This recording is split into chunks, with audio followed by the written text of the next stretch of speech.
स्वागत है फ्रेंड्स, आप सभी का एम टेक्नो के यूट्यूब चैनल में। और आज की जो वीडियो है वो सेकंड पार्ट है। 27 क्वेश्चन से आगे की जो है अब इसमें बारी रहेगी, क्योंकि ये क्वेश्चन सारे इंपॉर्टेंट होने वाले हैं आने वाले एग्जाम के लिए। तो शुरू करते हैं क्वेश्चन आंसर की वीडियो। पूछा गया है, पेंच काटने वाले खराद के लिए एक फीड गियर बॉक्स के आधार पर डिजाइन किया गया, यानी कि एक फीड गियर बॉक्स वाली लेथ मशीन है, स्क्रू कटिंग करती है, यानी कि थ्रेड कटिंग की जाती है। तो वो किस प्रकार से की जाती है, तो कौन सा प्रोसेस होता है कि जो वो थ्रेड कटिंग करती है? तो ये होती है जियोमेट्री प्रगति, यानी कि जियोमेट्री प्रोसेस के थ्रू जो है थ्रेड कटिंग की जाती है लेथ मशीन के ऊपर। तो इसमें करेक्ट आंसर ऑप्शन ए हो जाएगा। अगला क्वेश्चन पूछा गया, which are cut on the feed rod on the lathe machine, यानी कि लेथ मशीन पर लगे फीड रोड में कौन सी कीवे कटी हुई होती है। आपने देखा होगा कि लेथ मशीन के ठीक नीचे एक फीड रोड लगी रहती है, जिसके थ्रू क्या होता है, हमारा टूल पोस्ट जो है वो धीरे धीरे एक ही गति पर आगे बढ़ता है। तो उस फीड रोड पर एक कीवे कटी हुई होती है लंबी, जिससे कि वो कनेक्ट होती है किससे, टूल पोस्ट से। तो जब वो कनेक्ट होती है तो उसमें कौन सी की कटी हुई होती है जिससे कि वो कनेक्ट होती है? तो उसमें करेक्ट आंसर ऑप्शन बी हो जाएगा, फिदर की कटी हुई होती है। फिदर की चौक हाफ राउंड होती है, ये इस प्रकार की देख सकते हो, फिदर की होती है, जिससे कि हम क्या करते हैं, इजीली जो है हमारा टूल पोस्ट एक लेयर में जो है आगे बढ़ता है। तो उसमें करेक्ट आंसर ऑप्शन बी हो जाएगा। इसी प्रकार अगला क्वेश्चन है, एक वर्क पीस की सतह पर हीरे के आकार के पैटर्न को उभारना है, किस ऑपरेशन के रूप में जाना जाएगा? हीरे के आकार का मतलब हो गया कि डायमंड शेप पैटर्न आपको किसी सरफेस के ऊपर बनाना। माना आपके पास कोई राउंड जॉब है, लेथ मशीन में आपके पकड़ रखा है उसको, और उसके ऊपर आपको हीरे के कलर का, यानी कि क्रॉस टाइप में आपको जो है उसमें एक नर्लिंग करनी है, नर्लिंग प्रोसेस करनी है। तो डायमंड नर्लिंग प्रोसेस करनी है, ऑपरेशन करना है, डायमंड नर्लिंग ऑपरेशन उसके ऊपर करना है। तो उसके लिए आप किस चीज़ का यूज़ करोगे? तो उसके ऊपर नर्लिंग का यूज़ किया जाता है डायमंड प्रोसेस के थ्रू। नर्लिंग टूल आप फिगर में देख सकते हो, कुछ इस प्रकार का नर्लिंग टूल होता है, जिससे कि हम इजीली लेथ मशीन पर जो है किसी जॉब के ऊपर जो है डायमंड शेप पैटर्न टाइप का नर्लिंग बना सकते हैं। तो इसमें करेक्ट आंसर ऑप्शन सी हो जाएगा। अगला क्वेश्चन है, द टूल सिग्नेचर आर, यानी कि टूल के एलिमेंट्स होते हैं, कितने एलिमेंट्स होते हैं, यानी कि कितने पार्ट्स में जो है वो उसके भाग होते हैं एलिमेंट्स। तो 7 एलिमेंट्स टूल सिग्नेचर के होते हैं, टूल के होते हैं। फिगर में आप देख सकते हो कुछ इस प्रकार के 7 एलिमेंट्स जो है टूल के होते हैं। तो इसमें करेक्ट आंसर ऑप्शन सी हो जाएगा। अगला क्वेश्चन उसी प्रकार पूछा गया है। अगला क्वेश्चन पूछा गया है, half nut is connected with, यानी कि हाफ नट किससे जुड़ा हुआ होता है? तो हाफ नट लेथ मशीन से जुड़ा हुआ संबंध है, क्योंकि हाफ नट से क्या करते हैं, थ्रेड कटिंग करते हैं। जब हम हाफ नट को इंगेज करते हैं तब हमारा टूल पोस्ट जो है थ्रेड की गति में कटिंग करता है, क्योंकि जो हाफ नट इंगेज होता है वो वहाँ पे फीड रोड के ठीक नीचे जो है लीड स्क्रू लगा हुआ, जिसमें एग में थ्रेड कटी हुई होती है, जिसका एंगल 27.5 डिग्री रखा जाता है। और उसके थ्रू जो है हम इजीली हाफ नट को इंगेज करते हैं, उसके थ्रू जो है थ्रेड कटिंग शुरू हो जाती है। तो उसमें करेक्ट आंसर ऑप्शन सी हो जाएगा। थ्रेड कटिंग काटने के लिए लेथ मशीन पर हाफ नट का यूज़ किया जाता है।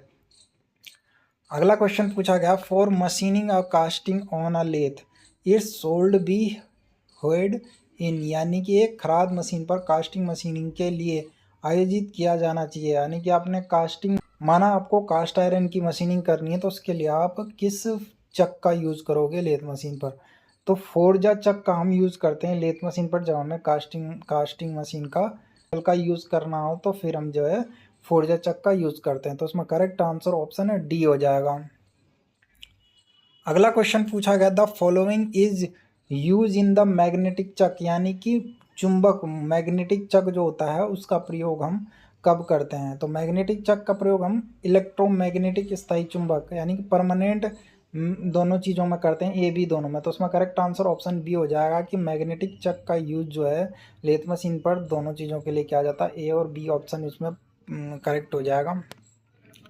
अगला क्वेश्चन है, external screw thread can be produce faster by, यानी कि बाहरी स्क्रू थ्रेड उत्पादन तेजी से किस में किया जाता है? कौन सी लेथ मशीन है जिसमें हम बाहरी चूड़ी काटने के लिए बहुत उत्पादन के लिए यूज करते हैं? तो इसमें रोलिंग है, रोलिंग मशीन का यूज करते हैं हम, यानी कि दोनों तरफ रोल रहता है और बीच में हम जो है जॉब को रख देते हैं, जिसके कारण जो है जो दोनों रोलरों पे जो थ्रेड कटी हुई रहती है वो बीच में रखी गई जॉब के ऊपर जो है इजीली रोलिंग के थ्रू थ्रेड कटिंग हो जाती है, जिससे कि हम बहु उत्पादन में जो है स्क्रू थ्रेड, बाहरी स्क्रू थ्रेड कटिंग कर सकते हैं। तो इसमें करेक्ट आंसर ऑप्शन डी हो जाएगा, रोलिंग के थ्रू। फिगर में आप देख सकते हो रोलिंग मशीन इस प्रकार की होती है, दोनों रोलर लगे हुए हैं और बीच में जॉब लगा हुआ है। तो इसमें करेक्ट आंसर ऑप्शन डी हो जाएगा।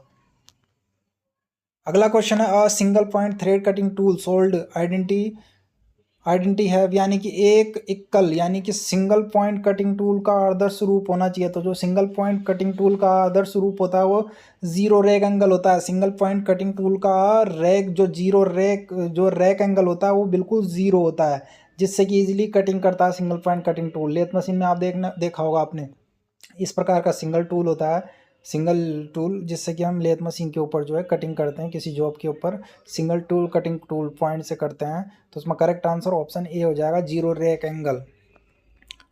अगला क्वेश्चन पूछा गया, the lip angle of a single point tool is usually, यानी कि एक सिंगल पॉइंट कटिंग टूल का लिप कोण आमतौर पर कितना होता है। तो इसमें करेक्ट आंसर ऑप्शन सी हो जाएगा कि 60 डिग्री से 80 डिग्री के बीच जो है सिंगल पॉइंट कटिंग टूल का लिप क्लियरेंस एंगल होता है। तो उसमें करेक्ट आंसर ऑप्शन सी हो जाएगा। अगला क्वेश्चन पूछा गया, which one of the following method B use turning internal taper only, यानी कि निम्नलिखित में से किस विधि के द्वारा लेथ मशीन पर अंदरूनी टेपर कटिंग किया जा सकता है। तो उसमें करेक्ट आंसर ऑप्शन सी हो जाएगा, टेपर अटैचमेंट के द्वारा। आपने टूल पोस्ट देखा होगा, टूल पोस्ट के ठीक नीचे टेपर अटैचमेंट लगा हुआ होता है, उससे हम किसी भी डायरेक्शन में घुमा सकते हैं, जो कि 180 डिग्री से 360 डिग्री तक हम कहीं भी उसे घुमा सकते हैं, और उसके बाद हम अंदरूनी टेपर उससे कटिंग कर सकते हैं टेपर टर्निंग अटैचमेंट के थ्रू। तो इसमें करेक्ट आंसर ऑप्शन सी हो जाएगा। अगला क्वेश्चन इसमें पूछा गया है, the size of lathe in expensive by, यानी कि एक खराद का आकार किसके द्वारा निर्देशित किया जाता है।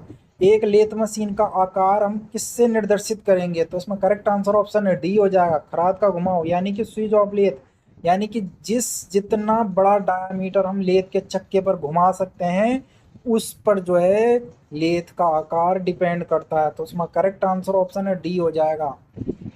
अगला क्वेश्चन पूछा गया, लेथ बेड मेड ऑफ, यानी कि लेथ का जो बेड होता है जिसके ऊपर कंपाउंड स्लाइड जो है रेस्ट करता है, टूल पोस्ट रेस्ट करता है, स्लाइड करता है, जो टूल पोस्ट होता है वो स्लाइड करता है, वो किस धातु का बना होता है।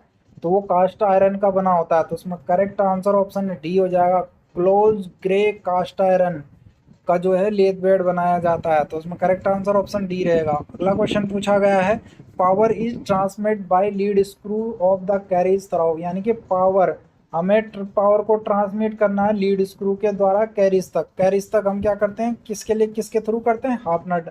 आपको पहले वाले क्वेश्चन में बताया, हाफ नट के थ्रू हम जो लीड स्क्रू को कनेक्ट करते हैं, जिससे कि कैरिज तक हमारी पावर पहुंचती है और कैरिज जो है धीरे धीरे एक ही गति में आगे बढ़ने लग जाता है और उसके बाद जॉब पर जो है थ्रेड कटिंग शुरू हो जाती है। तो उसमें करेक्ट आंसर ऑप्शन डी रहेगा। अगला क्वेश्चन पूछा गया, which operation on a lathe piece on lathe the spindle speed with be last, यानी कि लेथ पर वर्क पीस पर किस ऑपरेशन में स्पिंडल स्पीड सबसे कम रखी जाती है। कौन सी स्पीड है जब हम लेथ पर ऑपरेशन करते हैं, तो कौन सी स्पीड है कि हमें स्लो पर जो है उसमें कटिंग करनी है, कार्य करना। तो ऑप्शन डी हो जाएगा, थ्रेड कटिंग करते समय हमेशा स्पीड कम रखी जाती है ताकि हमारी थ्रेड जो है आसानी से और स्मूथली से बिल्कुल इजीली तरीके से बन सके। तो उसमें करेक्ट आंसर ऑप्शन डी हो जाएगा। अगला क्वेश्चन पूछा गया, which of the type feeding done feed mechanism and, यानी कि फीड तंत्र किस प्रकार की फीडिंग को सक्षम करता है। तो उसमें करेक्ट आंसर ऑटोमेटिक हो जाएगा, फीड जो है ऑटोमेटिक कार्य करती है।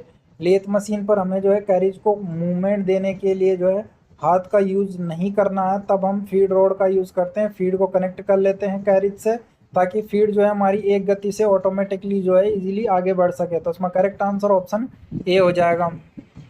अगला क्वेश्चन पूछा गया, which of the following part feed mechanism, यानी निम्नलिखित में से फीड तंत्र का हिस्सा है। तो फीड तंत्र का हिस्सा एप्रन मैकेनिज्म और टम्बलर गियर, स्पिंडल गियर, ये सभी जो है फीड मैकेनिज्म का हिस्सा है, यानी कि लेथ मशीन के अंदर ये सारी चीज़ें होती हैं। तो उसमें करेक्ट आंसर ऑप्शन डी हो जाएगा। थैंक यू फ्रेंड्स, वीडियो को अंत तक देखने के लिए। अगर वीडियो अच्छी लगी हो, क्वेश्चन आंसर होगी, तो लाइक शेयर सब्सक्राइब जरूर कर लेना। तो मिलते हैं फ्रेंड्स नेक्स्ट पार्ट की अपडेट में।